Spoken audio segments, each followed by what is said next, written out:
Good afternoon, ladies and gentlemen. Welcome to our 5 p.m. committee meeting. We're going to first start out with finance so we can get some things off the agenda and won't have some of the people here that are waiting. So, excuse me, our first item is resolutions, EMS Recognition Week. What is the pleasure? Second. Second. All right, any discussion? All in favor signify by saying aye. Aye. All opposed, the ayes have it. Item 2 is consent agenda A and B, State Accommodation Tax Committee and the Public Service Building Repair of. Approval, both items. Yes, second. Second. Any discussion? All in favor signify by saying aye. Aye. All opposed, ayes have it. Item number 3 is FY23 budget plans. 3A is a capital improvement plan. Is there a presentation? All right.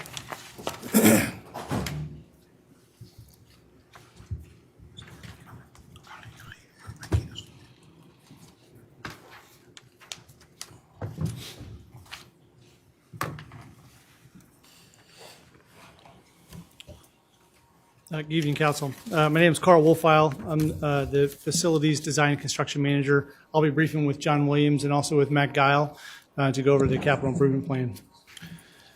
First, I just want to give a quick overview of the development of the Administrative and Corrections Campus over the last couple decades. So starting in the early 70s, all we had was the jail out there, but all of the areas that are not shaded was originally part of the Charleston County property. And then we divested some of it to the school district for their use there. And then in the 80s, we developed the Perimeter Center, and in the 90s, developed Tower A, the Detention Center, and the Record Center.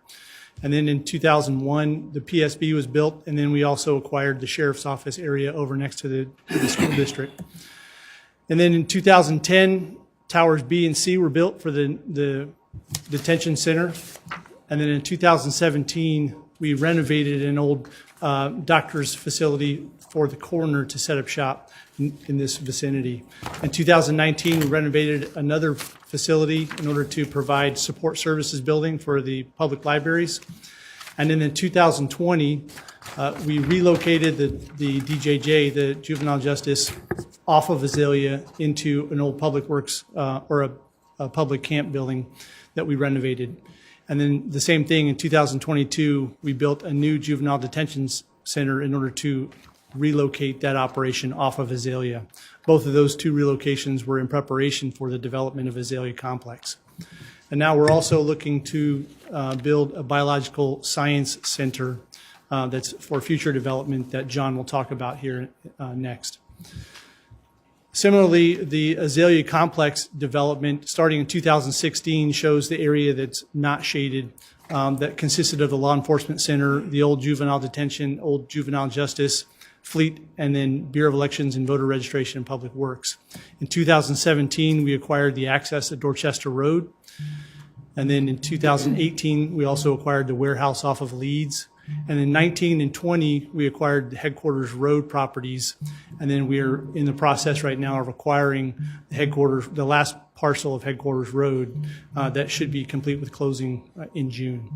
So in total, the Azalea Complex consolidated is about 52 acres. And the intent for that is to use it for public works, fleet, facilities management, and then also the Board of Elections and Voter Registration, EMS. And then the Juvenile Detention and Department of Juvenile Justice has been relocated off of Azalea. The way that we're going to master plan that is, of course, fleet operations and law enforcement remain where they are currently located. And the Part 1 and Part 2 of the Azalea Complex build-out consists of the fuel depot wash at the north end, and then the public works and facilities management and the public works yard will be part of Azalea Project 2 that John will talk about. And then the Azalea build-out Part 3 will be the EMS and the Board of Elections and Voter Registration. And once those are finished, their current facility can be vacated, and that will remain open for future development, as indicated on the slide.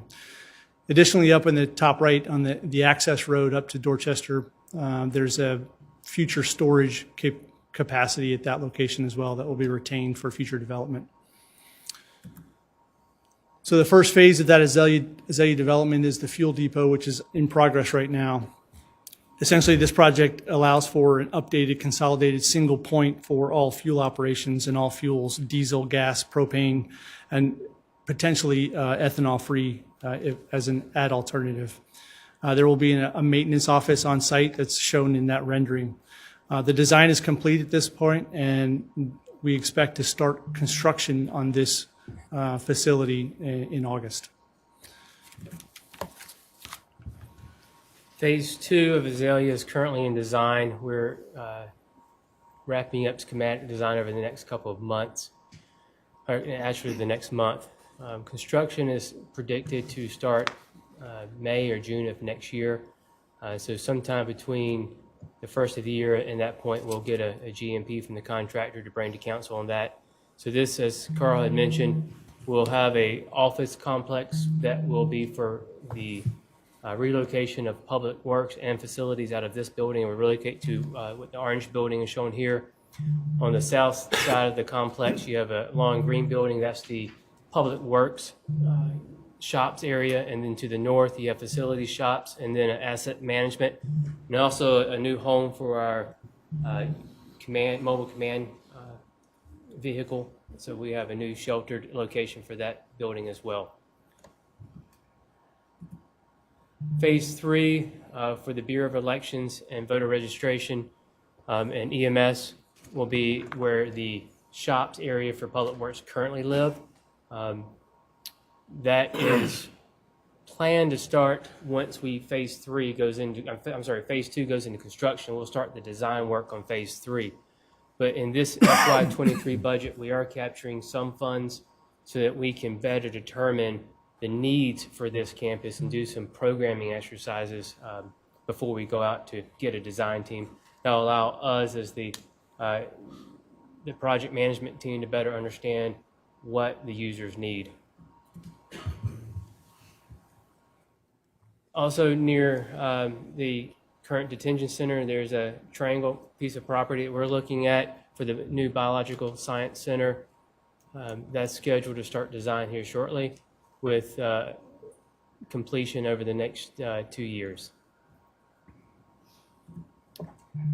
Also off of Palmetto Commerce, we, similar to phase 3 of Azalea, we're looking to do a programming exercise in the coming years so we can better understand the needs for the growth of the emergency services building for emergency operations. So we'll bring that back to council once we know more about that, but we're looking for $300,000 in FY23 to help program that project.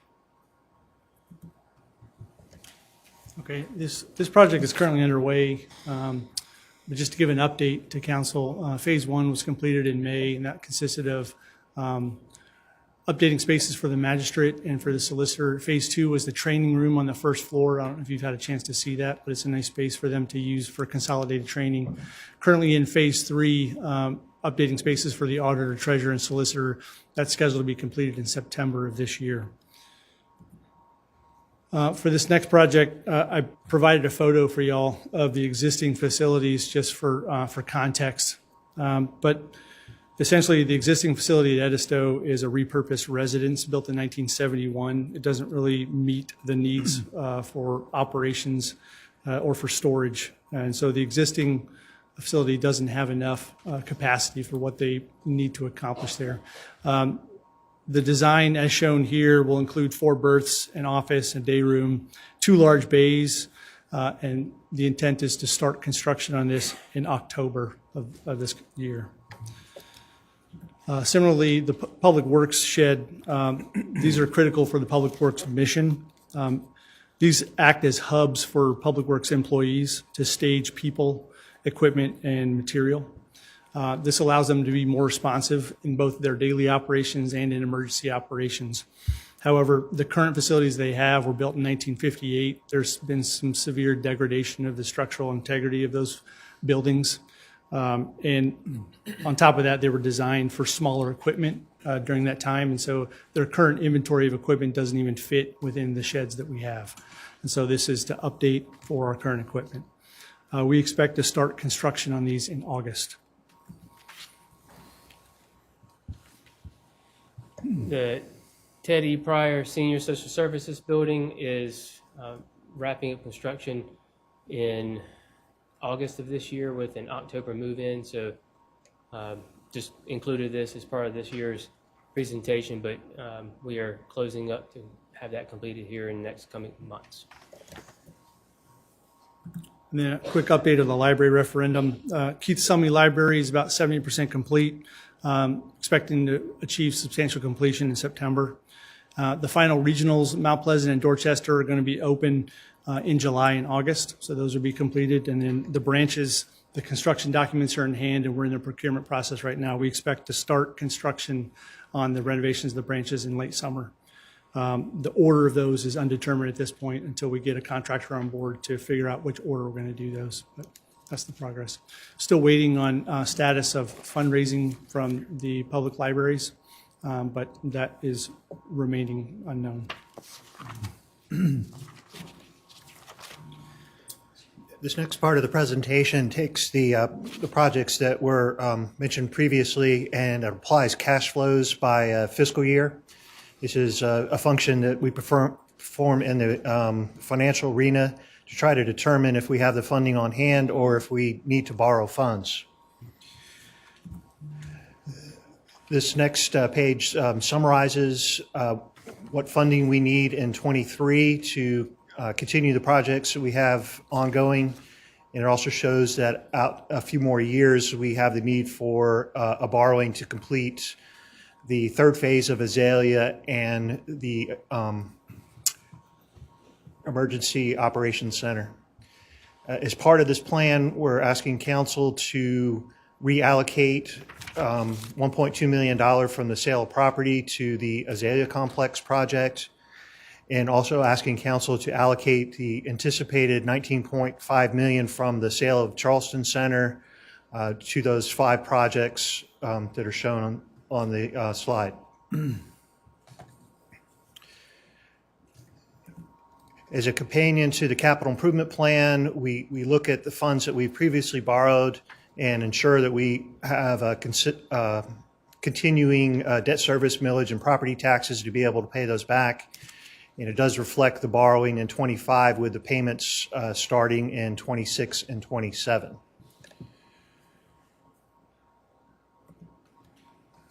So that concludes the presentation on the capital improvement plan and the debt management plan. And these are the actions that we're requesting of council for this evening. Your motion? So moved. Your second? Second. Any discussion or questions? All in favor signify by saying aye. Aye. Any nays? Ayes have it. Okay. Item number 4. Yeah, Mr. Chairman, do I need to clarify that was for items 3A and B? Yes, sir. I wanted to make sure that. Yeah, thank you. Let the record reflect that. All right, so we don't need to do 4 now. We need to come back. Okay, so, all right, that concludes our Finance Committee meeting. We're going to move right now into our Administration Rules and Policy Committee. Henry Darby is the chair. He's not here, so I'm going to move this along. Jenny Costa Honeycutt, Colin Middleton, and Brantley Moody are members, along with myself, for approval of the minutes of May 5th, 2022. What is the pleasure? Yes, second. Discussion, additions or deletions? Hearing none, all in favor signify by saying aye. Aye. All opposed, ayes have it. Item 2 is bond council. What is request to consider? What is the pleasure? Second. All right, that's for, okay, staff recommendation, okay. On this committee. All right, Ms. Johnson, you're not on that, you can't second that, so. I'll second that. Second that by Mr. Moody. Okay, all in favor of the motion signify by saying aye. Aye. All opposed? The ayes have it. Okay, we're going to move into our Planning and Public Works Committee, where Mr. Darby is the chair. All members of council participate.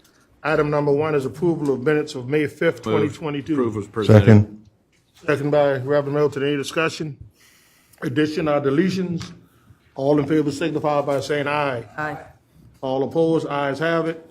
Item 2A, Latson Road, request to consider. What is the pleasure? Unless anybody objects, I'll move to approve items A, B, and C. All right, there's a second. I'd like this discussion on B. Yes. All right, you second, Reverend Milton second. No, I did not second Who that. second? Mr. Sass? Okay, so all 3 are seconded, so he wants to discuss item B. I was concurring with the discussion of B. All right, yes. on B, okay, Mr. Swears? Mr. Evans and your staff, I just want to better understand the circumstances here. I think Planning Commission approved this unanimously, is that correct? Yeah, with the condition of a special exception for the extended home rental of, in other words, following our ordinance. Okay, and Yeah. what, I understand that, I mean, because this is a PD, this was not allowed, but if it had not been a PD, it would have been allowed? I mean, fill me in on the nuances. So, I'm just thinking, if I lived in that area and I bought something there with the understanding there were no short-term rentals, and now they're going to be retrofitted in there, I'd be upset. You know, Right. so is that what's happening here, or is this, what is happening here exactly? so it was a planned development that was passed by council prior to council adopting a short-term rental ordinance.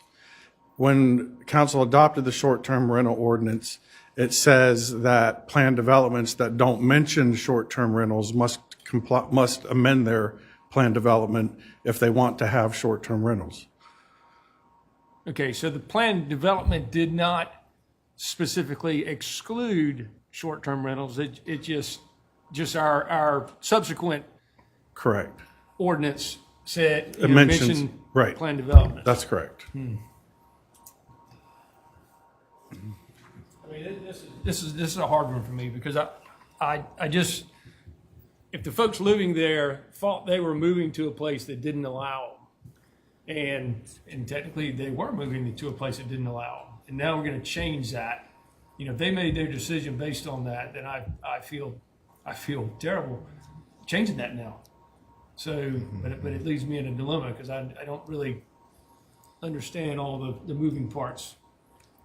Well, Were there any other proposals made that didn't get considered adequately by Planning Commission? I heard one proposal was that the short-term rentals require at least 7 days.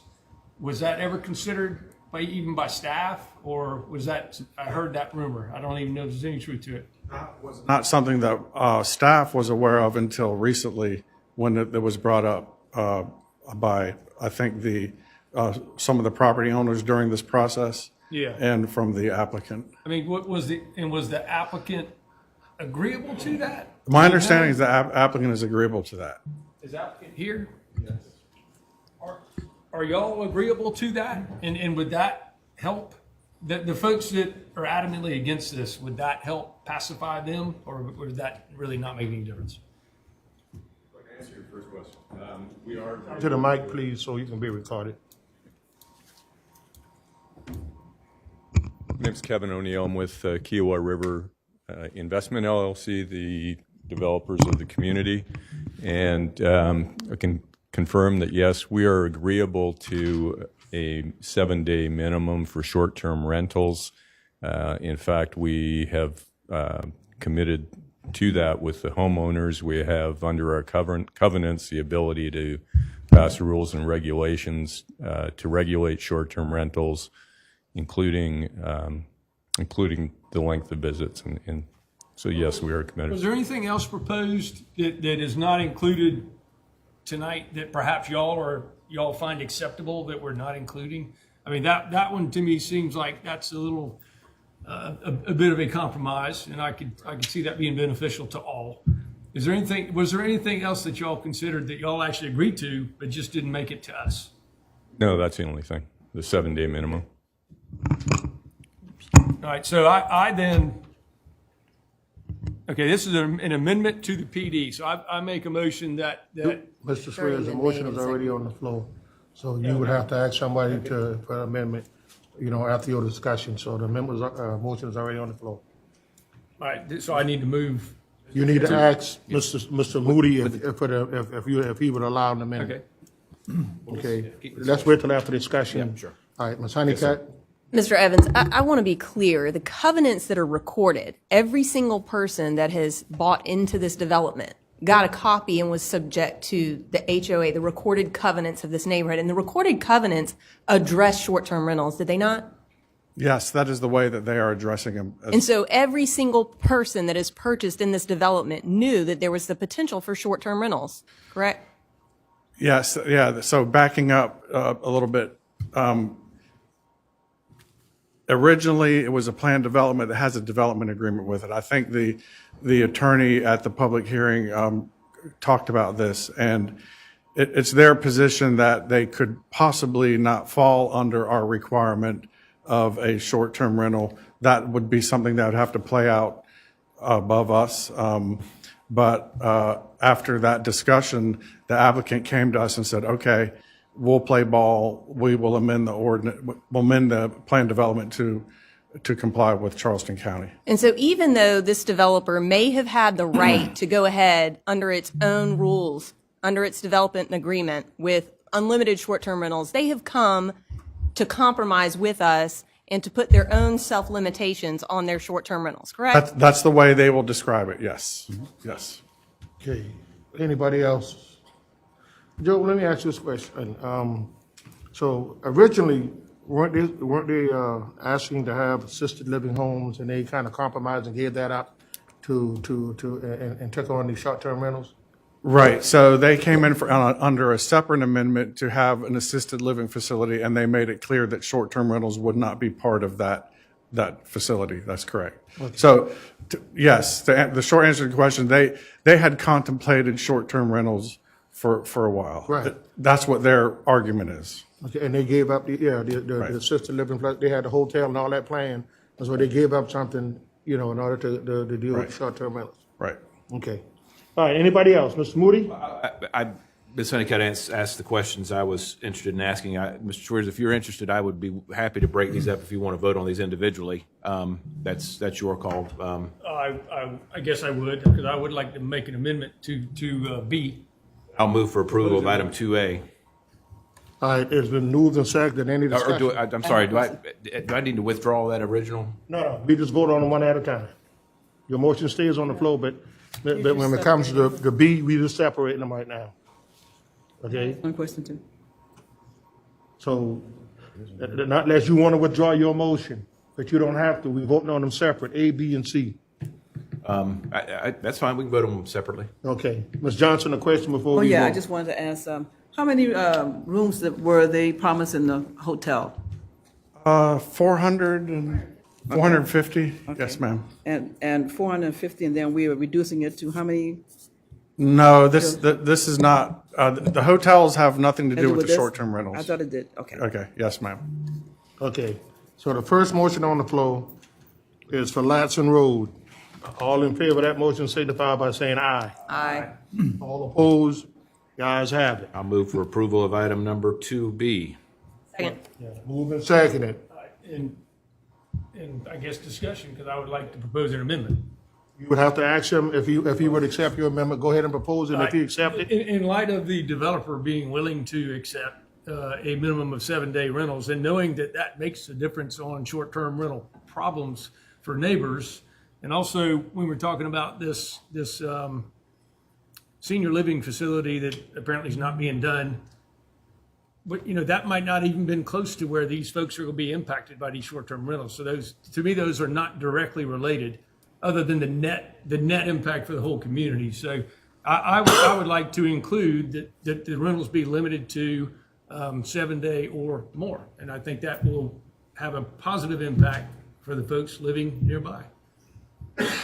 but I think you said you already have that in your amendment. I mean, in your covenant, right? We've committed to do that, and we intend to pass a rule under the rules and regulations of the community association that would require a minimum 7-day rental. Much appreciated. I think we can include it here as well. Would you, Are you okay with that? I agree. I think you've been very upfront in your documentation and disclosures.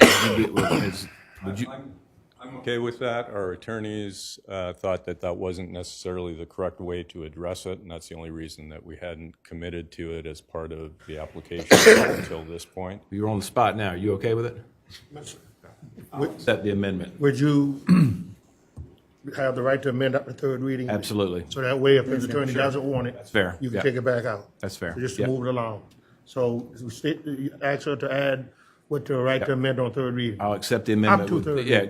accept the amendment with the right to change it up until third reading. Right. Do you have that, Ms. Salisbury? Yes, sir. Okay, all in favor of the motion signify by saying aye. Aye. All opposed, ayes have it. Item C is the 10-mile historic district. Move for approval. Second. Second. All right, moved by Mr. Swear, second by Mr. Reverend Middleton. Any discussion? All in favor signify by saying aye. Aye. Any opposed, ayes have it. Okay, that concludes the planning and public works agenda. So I'm now going to turn this over to Mr. Werman, who's the chairman of the HR committee. Mr. Werman. Thank you, Mr. Chairman. This is the Human Resources Committee. Councilwoman Honeycutt, Councilman Moody, Councilman Sweers are members, obviously, as well as Chairman Pryor. First item on the agenda is approval of the minutes of February 24th, Move for approval. 2022. All in favor? Aye. All opposed? All right, moving on to our agenda item number 2A. This is a request to consider an update to personnel policies and procedures. I'll move for staff recommendation Second. to approve. Any discussion? Hearing none, all in favor? Aye. Aye. All opposed? None, all in favor? The ayes have it. Our last item, Mr. Attorney, I believe we have a need for an executive session, is that correct? Yes, sir, there's a need for executive. Is this on? There's a need for an executive session to discuss security plans. Second. All in favor? Aye. Aye. All opposed? None opposed. We'll adjourn the executive session and return shortly.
All right.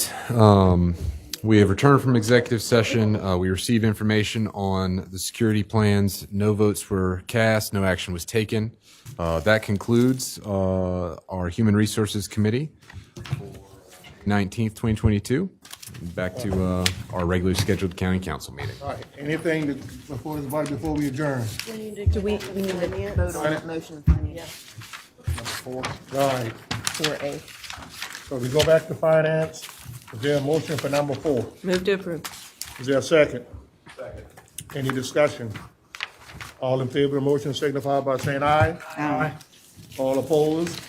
Ayes have it. Anything else to come before this body before we adjourn?